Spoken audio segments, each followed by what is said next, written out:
가덕도 신공항은 2030 엑스포와 상관없이 2029년 개항 목표로 착공되어야 합니다. 가덕도 신공항 건설공단 설립을 통한 신속한 착공 건설이 추진되어야 합니다. 2002년 중국 민항기 독대산 충돌 이후 진행되어 온 동남권 신공항 논의가 너무 시간이 많이 걸렸습니다. 노무현 대통령의 제안 이후 경남 밀양과 가덕도를 놓고 대구 경북 지역과 부울경 지역의 정치적 논란과 대결이 벌어졌습니다. 이명박 정부는 2011년 무책임하게 백지화 선언을 하였습니다.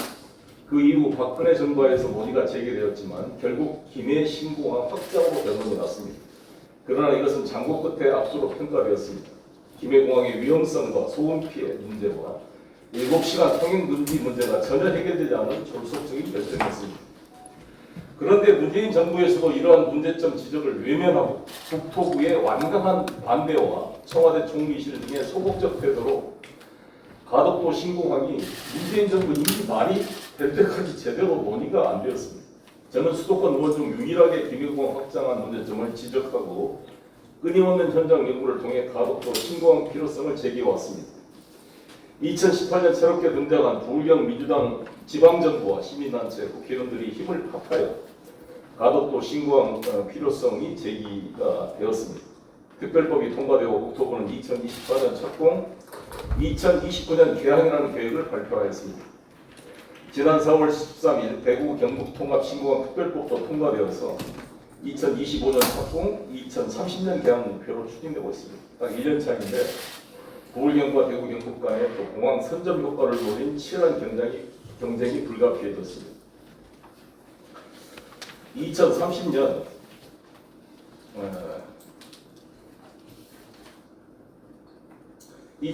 부산 엑스포 유치 여부가 올해 11월 파리 BIE 총회에서 결정이 납니다. 가덕도 신공항 엑스포 유치 여부와 상관없이 예정대로 2024년 착공, 2030년 개항 목표로 추진되어야 합니다. 문제는 강력한 추진 위기입니다. 기본 설계, 실시 설계, 보상 착공이 동시로 추진되는 선기 방식의 패스트트랙 행정력과 예산이 뒷받침이 필요합니다. 부울경의 정치권은 여야를 넘어 강력한 의지를 가지고 임해야 할 것입니다. 인천국제공항 건설공단처럼 가덕도 신공항 건설공단을 만들어 추진해야 합니다.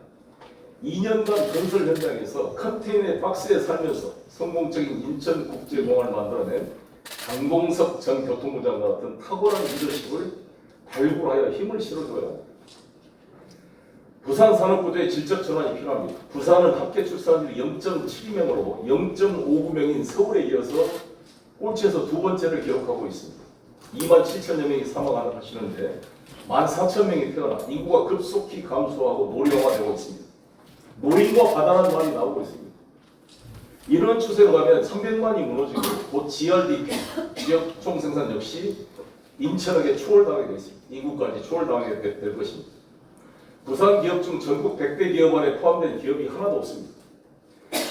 우리나라 2대 도시가 우리나라 100대 기업에 들어간 기업이 단 한 개도 없다는 이게 참 이 현실입니다. 1000대 기업에도 부산 기업이 이전에 40개 정도 되다가 지금 27개로 줄어들었다 그럽니다. 저는 인천시장 시절에 인천국제공항이 있었기 때문에 송도 경제자유계획의 세계은행, 월드뱅크 지점과 GCF, 세계 녹색 기후기구, 그리고 삼성바이오로직스, 엠코테크놀로지 같은 세계적 기업을 유치할 수가 있었습니다. 부산이 중무장대 기계산업에서 첨단 AI 바이오 산업과 블록체인 특구, 가상화폐 자산시장, 그리고 디지털 금융, 로봇 산업 등의 새로운 블루오션을 개척을 통한 산업구조 질적 재편을 위해 항공화물 처리 능력 100만 톤 규모의 국제공항이 시급히 필요합니다. 중국, 인도가 아직 여권 보유율이 10% 미만입니다. 만약에 한국이 지금 61%쯤 되는데요, 여권 보유율이. 한국의 절반이 30%만 되더라도 거의 한 인도 중국이 4억 사람, 한 8억 명 이상의 여행객이 늘어난다고 합니다. 갈수록 심화되는 수도권 집중과 대하여 균형을 유지할 수 있는 유일한 경쟁력을 갖는 것이 부울경 경제권입니다. 부울경이 남해안 벨트로 전남 광주랑 연합을 해서 수도권과 대항하는 경쟁력을 확보하는 것이 대한민국 균형 발전의 핵심적인 관건이라고 생각합니다. 북극 항로 시대 부산 허브공항 비전을 준비해야 됩니다. 꿈의 항로인 북극 항로 시대가 다가오고 있습니다. 러시아는 2035년 북극항로 개통을 위해 인프라 건설에 45조를 투자한다던데 부산에서 유럽까지 수에즈란을 거쳐 22,000km가 됐던 거리를 15,000km로 앞당길 수가 있는 것입니다. 노태우강까지 가는데요. 북극항로의 핵심 허브항이 들어오면 부산항이 될 것입니다. 부산의 미래는 북극항로와 연결, 대륙경제와 일본을 연결해서 새로운 비전을 찾아야 합니다. 부울경 경제는 일본, 러시아와의 교류 협력을 강화해야 합니다. 특히 북극항로 참여를 위해서는 러시아와 협력이 절대 필요합니다. 최근 윤석열 정권의 한미일 군사적 협력 강화는 필연적으로 중국, 러시아의 군사 협력 강화를 유발시키고 있습니다. 평화와 번영에 받아가야 될 동해가 이름마저 일본으로 뺏긴 채 한미일 군사합동훈련과 중러 해공군 합동훈련에 이어 북한까지 결합하게 되면 그야말로 전쟁의 바다로 변하게 될 것입니다. 미일과 중러 간의 균형을 통해 한반도의 군사적 긴장 완화, 경제 협력 강화를 통해 부울경 경제의 미래를 개척한 길은 포기할 수 없는 평화와 경제 번영의 길입니다. 부산 진해 경제 자유에 대한 규제 완화를 통해 제2의 홍콩 같은 강력한 발전 전략이 필요합니다. 가덕도 신공항을 트라이포트를 넘어선 펜타포트 시티로 발전시켜 나갈 비전과 정치적 리더십 추진력이 요구되는 시점입니다. 저는 죽어가던 가덕도 신공항 프로젝트를 살려낸 공로로 부산시로부터 부산 명예시민증을 받은 바가 있습니다. 부산 명예시민으로서 지난 8.2 체류하는 동안에도 2030 엑스포 유치를 위해 나름대로 외교적 노력을 해왔습니다. 부산 명예시민으로서 최근 저의 주변에 대한 사법적 논란이 정리되는 대로 정치에 복귀하여 부울경 민주당 지방정부 시절 추진되었던 부울경 메가시티 개념을 심화 발전시켜 나가는 데 최선을 다하겠습니다. 김해공항을 이전하고 김해공항 부지를 포함한 맥도 지역, 강서지역, 강서구에 북한 등이 제2의 홍콩처럼 국제화할 수 있는 비전을 연구, 개발해 나가겠습니다.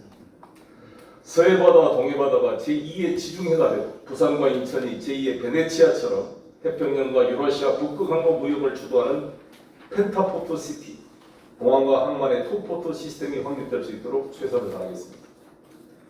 부울경 시민들의 정치적 응집력이 절실히 요구되는 시점이라 생각합니다. 감사합니다. 유시스 원동했다고 합니다. 오늘 이렇게 신공항에 대해서 이렇게 기자회견 연 이유가 좀 궁금하고 첫 번째고 두 번째는 이제 앞으로 엑스포와 관련해서 만약 안 됐을 경우에 추진해야 된다고 하는데 국토부나 이런 데에서도 이렇게 의지를 가지고 할 수 있을지 이제 두 가지 좀 어떻게 생각하시는지. 첫 번째 기자회견 하게 된 이유는 아시다시피 제가 가덕도 신공항 입주권을 수도권 의원 중에서 유일하게 더구나 인천시장을 했던 사람이 주장해서 많은 분들에게 상당히 호기심을 불러일으킨 바가 있었습니다. 또 인천 지역에서는 일부에서 저를 또 비판하는 사람도 있었습니다만 저는 대한민국 국회의원은 지역구를 넘어서 대한민국 전체를 보고 고민해야 되고 특히 당 대표를 지낸 저로서는 전국적 정치를 해야 되기 때문에 우리 대한민국의 국토 균형 발전을 위해서 마지막 남은 희망이 저는 부울경이라고 봤습니다. 부울경이 아니라 수도권과 거의 힘의 균형이 너무 차이가 나기 때문에 대안을 할 수가 없습니다. 마지막 희망이기 때문에 이 부울경이 국제적 경쟁력을 만들려면 글로컬 시대, 즉 로컬과 글로벌이 서울을 통하지 않고 직접 연결되는 글로컬 시대가 되려면 이 인천공항 거의 뭐 필적하진 않더라도 이 투포트 시스템으로 이 가덕 국제공항을 만들어내는 것이 결정적으로 필요하다고 봤습니다. 그런데 아시다시피 지금 엑스포가 결정이 이제 11월 말로 다가오고 있는데 제가 파리에 있었잖아요. BIE 본부가 파리에 있습니다. 제가 독일, 프랑스 참원 하원 정치인들 쭉 만날 때마다 이 이야기를 하고 있습니다만 만만치 않는 경쟁입니다. 아시다시피 워낙 우리가 열심히 지금 하고 있습니다만 사우디가 가지고 있는 그 경제력이나 정말 이 무함마드 빈살만의 강력한 추진력, 마치 그 평창 동계올림픽 때 푸틴이 그냥 그 소치 올림픽을 하려고 푸틴 대통령이 진두지휘를 하니까 평창이 사실 소치한테 져버렸잖아요.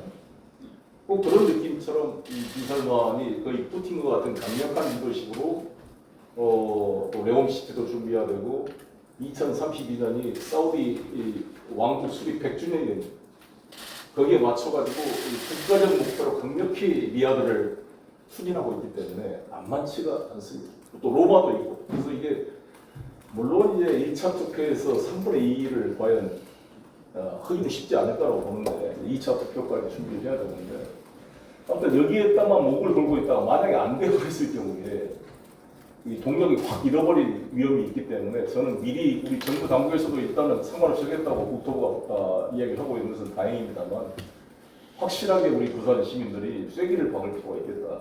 엑스포가 되면 좋지만 그와 상관없이 이것은 이 부울경의 산업구조의 재편과 국토의 균형 발전을 위해서 절대 필요한 기간 산업이라는 것을 확실하게 하고 이 시민적 공감대를 다질 필요가 있겠다. 그래서 기자회견을 하게 된 거고요. 이제 아까 말씀한 대로 끝나고 났을 때 추진 여부인데 이제 여러분 아시다시피 계속 가덕도 신광 인하를 때문에 TK와의 갈등이었잖아요. 이 중앙정부가 TK와 갈등을 전면적으로 조정해 주는 게 아니라 뒤로 빠져가지고 마치 두 민간의 그 갈등을 그냥 구경하는 그런 모습이 계속 나타났던 겁니다. 전부터. 그러니까 밀양이냐 가덕도냐 싸우다가 산을 몇 개를 밀어가지고 밀양에다 만들어가지고 사실 동남권 신공항, 이 인천공항에 피처하는 게 되기가 쉽지 않거든요. 뭐 소음 피해나 이 장애물을 벗어나기 위해서 바다 쪽으로 나갈 수밖에 없습니다. 그래서 인천국제공항도 그 용의도와 무의도 사이를 매립해서 만들 수밖에 없었던 게 거기도 소음 피해가 없고 장애물이 없기 때문에 뭐 독대산이나 뭐 금정산 이런 게 부딪힐 만한 게 없잖아요. 그래서 저는 바다로 가는 게 불가피하다라고 봤기 때문에 가덕도 공항을 이야기한 건데 아무튼 그래서 이것이 만약에 또 그러죠. 그렇게 한 번 그래가지고 시간을 한 몇 년을 허비했잖아요. 그리고 박근혜 정부 왔는데 또 뭐 ADPI가 뭐 파리 어디다가 용역을 하더니 갑자기 또 김해신공항 V자 활주로에 그걸 확장을 하겠다라는 게 돼서 그걸 본부하는데 또 시간이 엄청 걸렸습니다. 그 다음에 여기 이제 박현준 이 지방정부 체제 와가지고 뭐 플로팅을 하겠다 그래요. 한 1년 또 시간 까먹었잖아요. 애초에 부산시가 변성환 직무대에 있을 때 했던 것처럼 육지구 한 40% 터미널 다 놓고 활주로 분양은 바다 쪽으로 해서 원래 때 한 406 정도로 했던 건 40%는 육지구 60%는 여기 국사봉이나 이쪽 깎아서 매립해가지고 런웨이를 만들면 되는 건데 괜히 플로팅 뭐 한다고 한 1년 소비했어요. 근데 지금 이제 홍준표 개구시장께서 대권을 또 생각하시는 분이기 때문에 의욕이 넘쳐서 뭐 주변에 제2의 두바이로 만들자. 여기는 런웨이도 2개가 들어가죠. K2 공항이 이전하는 겁니다. 여기 가덕도는 지금 런웨이가 하나밖에 없잖아요.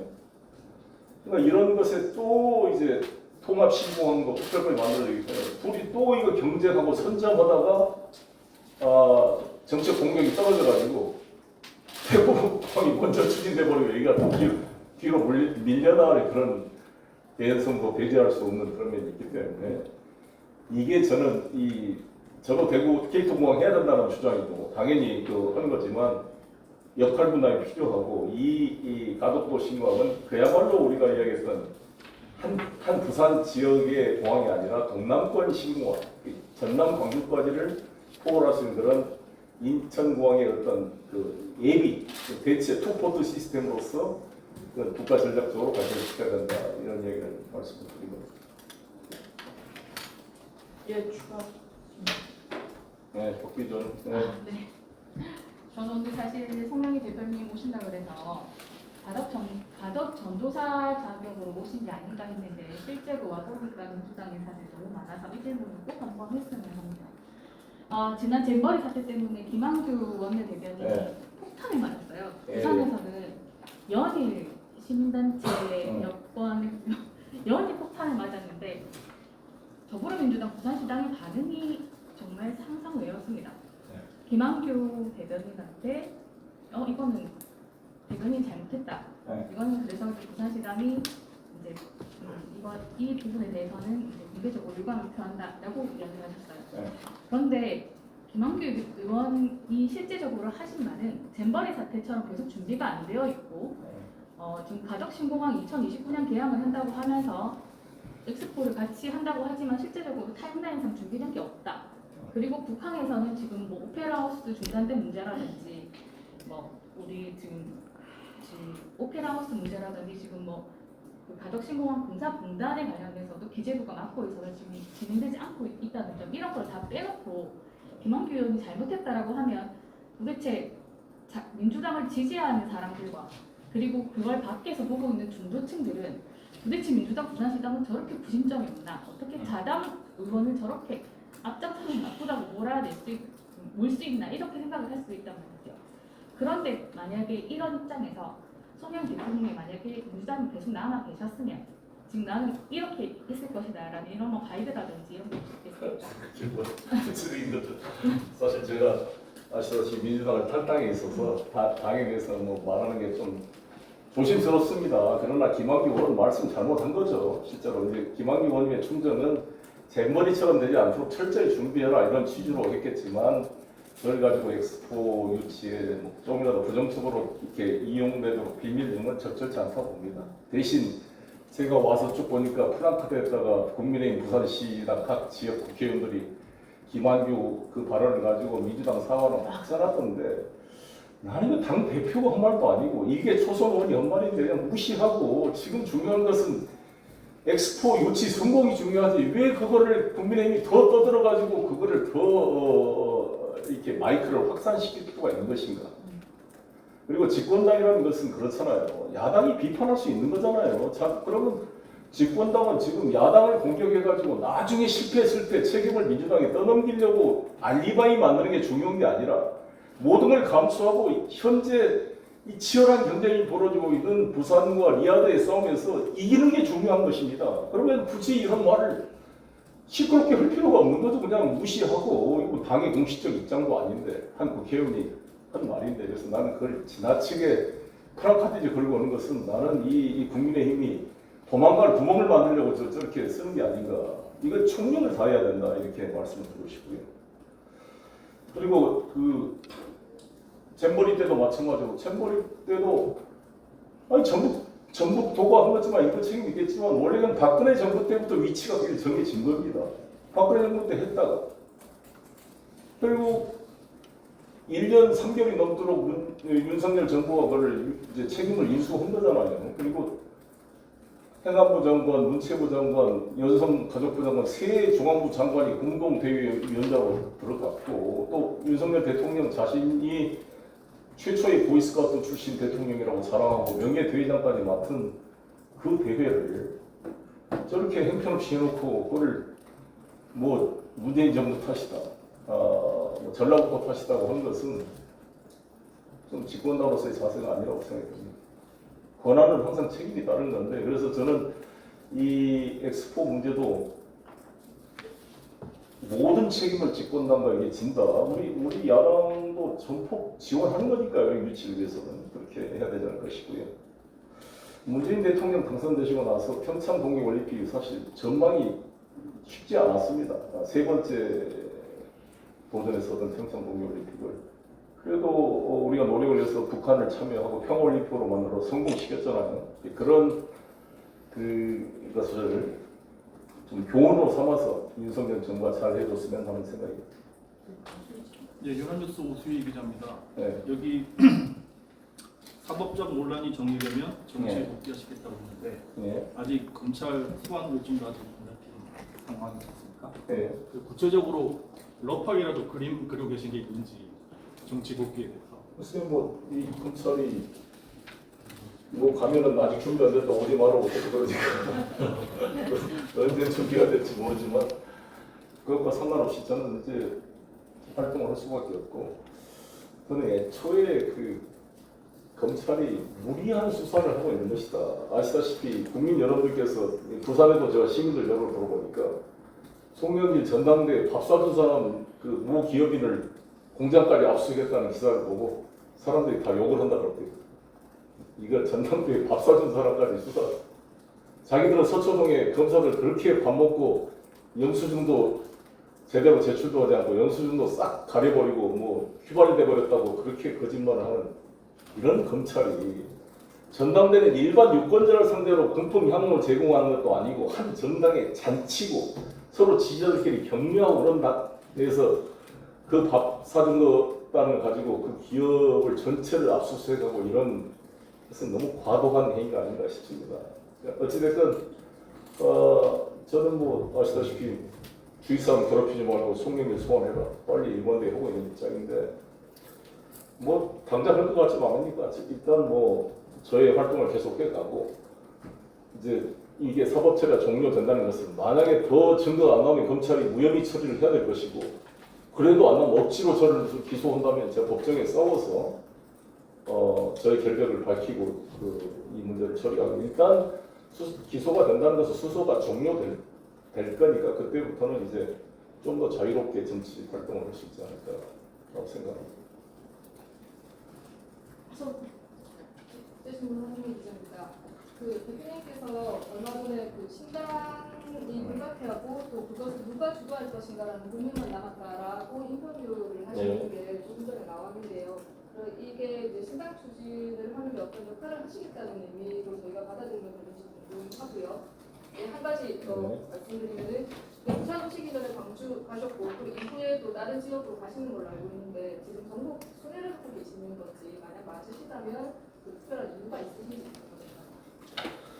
첫 번째 그 신당 제가 월간 중앙과 인터뷰를 했습니다. 그 내용은 현행 선거구제도 개편 논의가 아직 확정이 안 되기 때문에 중대 선거구로 개편되지 않고 현행 선거구제도로 그대로 유지된다고 했을 때 전국구 신당의 출연은 불가피할 것이다. 이거를 지적한 겁니다. 여러분 아시다시피 현행 선거구제도가 그대로 변화되지 않는다고 한다면 지역구 253석, 전국구 47석으로 그대로 가게 될 텐데 이게 지난 총선과의 큰 차이는 저도 그랬고 이재명 대표도 전국구형 위성정당을 만들지 않겠다. 지난번에 만들었던 것은 잘못이다. 지난번 아시다시피 이해찬 대표 체제하에서 양정철 원장이 주도해가지고 시민당 열린 시민당인가를 만들었습니다. 더불어시민당. 더불어시민당을 만들어서 17석의 의석을 얻었습니다. 그 시민당이 만들어지기 전에는 손혜원, 정봉주 씨 등이 주도해서 열린민주당을 만들어서 전국구 정당을 시도했는데 원래 거기가 열 몇 석 나올 거라고 예상이 있었습니다만 더불어시민당이 만들어지니까 확 줄어져가지고 3석이 나와서 합해가지고 친민주당 쪽이 20석의 전국구석을 얻었고 친국민의힘 쪽이 19석을 얻었습니다. 나머지 정의당 뭐 이제 군소정당이 됐는데 이것 때문에 정의당이 대단히 분노를 표시했고 그게 사실 민주당과 정의당이 갈라지는 아주 계기가 됐거든요. 그래서 저도 반성을 했고 이재명 대표께서도 반성을 했기 때문에 이번에는 그러한 위성정당을 만들 수가 없게 될 겁니다. 그렇지 않겠습니까? 그렇게 되면 이 47석을 얻기 위한 수많은 정당이 우후죽순 만들어질 가능성이 크다고 봅니다. 지금 뭐 이미 거론되는 뭐 이준석 전 대표도 저는 탈당이 불가피할 거라고 보는데 청당하지 않을까 이렇게 생각합니다. 그래서 이런 게 이제 만들어지게 됐을 때 과연 민주당을 지지하는 수많은 전국의 유권자들이 1인 2표제로 자기 지역구 민주당 후보를 찍고 한 표는 정당 투표를 해야 되는데 찍을 당이 없었을 때 이게 분산이 될 텐데 이러한 것을 응집할 수 있는 전국구 정당이 불가피하게 논의될 것이다 이렇게 봅니다. 제가 거기에 참여했던 여부는 아직 뭐 결정된 게 없고 일단 그런 상황을 지켜보고 있고 지금 이제 선거구제 논의가 최종 아직 확정이 안 됐기 때문에 현재는 이제 뭔가 공론화의 과정이 지금 아마 진행될 수밖에 없지 않을까 이렇게 생각합니다. 그리고 이제 두 번째 질문하신 말씀은 제가 이거 끝나고 내일 포항을 가려야 됩니다. 아시다시피 포항에서 외롭게 민주당의 깃발을 놓치지 않고 싸웠던 허대만 위원장이 이제 돌아가신 기일입니다. 그래서 추도식에 제가 초청을 받아서 가서 우리 당원 거기 지인들 격려를 하고 올 생각입니다. 그리고 시간 나는 대로 이제 강연 요청들이 전국에서 많이 와서 헌데마다 강연도 다니고 유튜브 출연에 또 나가서 계속 국민들과 소통해 가도록 하겠습니다. 지금 29일 날은 또 매불쇼에 나가서 좀 출연할 생각이고 또 24일 날은 오마이뉴스 오연호 대표와의 대담도 할 생각이고 시간 나는 대로 이렇게 소통을 하도록 하겠습니다. 예. 네, 연예TV입니다. 네. 안녕하세요. 다리는 괜찮으신가요? 예, 죄송합니다. 자, 오래 서 계시게 해서 죄송합니다. 괜찮습니다. 저는 부산 시민이 겸 유튜버인데요. 쿨하게 그냥 질문하겠습니다. 네. 부산에 가덕신공항도 유치하시고 또 제일 먼저 또 선봉장에 서셨잖아요. 예. 그렇기 때문에 부산의 지역구에 조영태 지역구나 이런 데 좀 나와주시면 어떻겠나 싶습니다. 어떻습니까? 아니 지금 민주당원이 안 탄다게 있었는데. 아직 진행형이시잖아요. 예. 어찌됐건 저는 이제 사실 아시다시피 총선 불출마 선언을 했던 사람이고 어떤 형태로든지 그렇긴 하지만 어떤 형태로든지 우리 민주당과 범개혁 세력이 꼭 승리를 해서 이 정말 브레이크 없이 질주하는 이 검찰 독재 카르텔 세력들의 무한 질주, 이 폭주를 반드시 제동을 걸어야 된다고 생각합니다. 뭐라도 제가 열심히 하겠습니다.